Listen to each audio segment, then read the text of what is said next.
This is one of the first stories Ali ever told me, and that set these things in motion, or our friendship. The Jockey.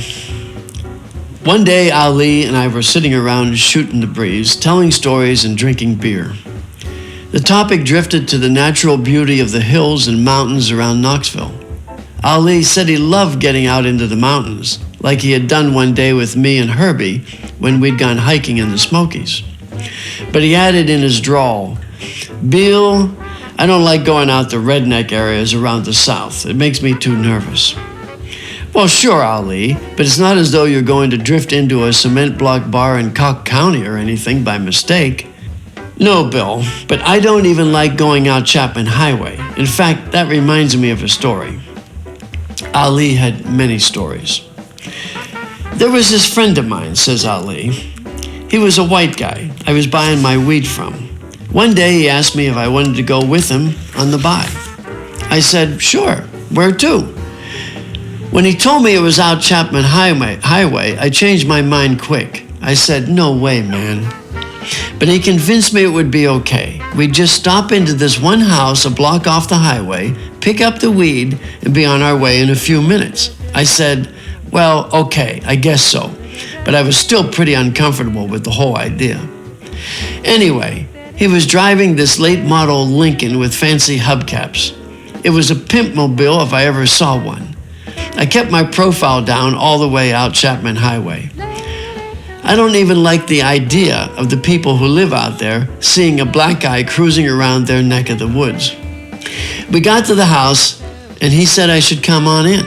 That wasn't part of the deal, but I figured it would be even worse if I was sitting in that honky car all by myself in a white neighborhood.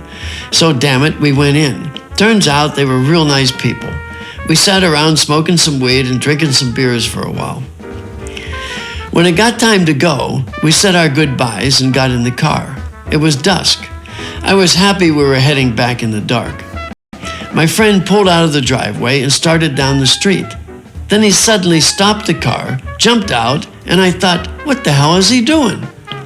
I watched him run over to someone's front yard. They had one of those black lawn jockeys you used to see all over the South. He grabbed it out of the lawn and ran back to the car with it. I yelled at him, man, you trying to get me killed? You know it's me who they're going to kill, don't you? He just laughed, hit the gas, and away we went down the highway. Man, Bill, I thought it was all over. Weed in the car and now a theft. I was pissed. But you know, the further we got away from there and the closer we got to Knoxville, the better I felt. I looked in the back seat. He was standing back there with that jet black face and that stupid smile holding out those reins, and I felt like we had rescued him. Well, we got back to Knoxville. I asked my friend to drop me off at the Long Branch. By this time, I was feeling real good, like I was a liberator. I got out of the car and took the jockey with me.